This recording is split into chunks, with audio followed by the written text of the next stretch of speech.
What if you could see the last words someone would ever say to you? Not when they'd say them, just what they'd be. This is the story of Leo, a man who built walls around his heart so high he forgot what the sun felt like. Leo's life was a fortress of solitude. He believed goodbyes were an infection and connection was the disease. He kept everyone at arm's length, ensuring no one could ever leave him because no one was ever truly there to begin with. Then, one Tuesday, the world changed. Above his barista's head, shimmering like a heat wave, were the words, "Have a good one." Above a stranger on the bus, "Excuse me." Faint, ethereal, and terrifyingly final.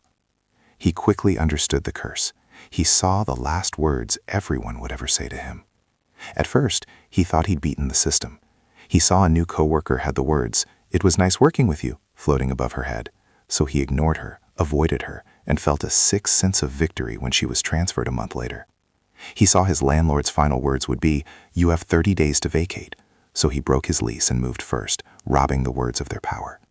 He was the master of his own heartbreak, preemptively ending every story before the last page. His world shrank to the size of his lonely apartment. He was safe, but he was suffocating. One afternoon, he went to visit his grandmother. Her hands were frail, her smile was tired, but her eyes were the same comforting blue they'd always been. And above her head, the words glowed with a soft, gentle light. "I love you, my boy." Leo's heart seized. This was it. The end. He steeled himself for the inevitable, for the final painful goodbye he'd spent his life running from. He sat with her for hours, waiting for the words, for the ending. She spoke of her childhood, of the man she loved, of the life she'd lived, but she never said the words. As he got up to leave, she took his hand. "Your grandfather," she began, her voice a whisper. "He wasn't a man who said much. But the night before he passed, he just held my hand and said, 'This was a good life.' It wasn't his goodbye, it was his summary, it was everything." She looked up at Leo, her eyes shining. "Don't you ever be afraid of the last chapter, Leo. Sometimes it's the one that gives the whole book its meaning." In that moment, Leo understood. The words weren't a curse to be avoided. They were a destination, a promise. He had been so focused on avoiding the pain of the final sentence, he had forgotten to read the beautiful pages that came before it. The final words weren't the end of the connection, they were the culmination of it. He started living.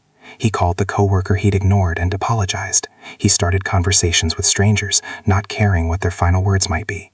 He let people in, knowing they might leave, but understanding that the time they shared was the real prize.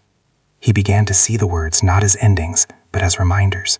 Reminders to listen, to cherish, to be present. The fear was replaced by a profound sense of gratitude for the now. One evening, he caught his reflection in a window, and for the first time he saw them, shimmering above his own head.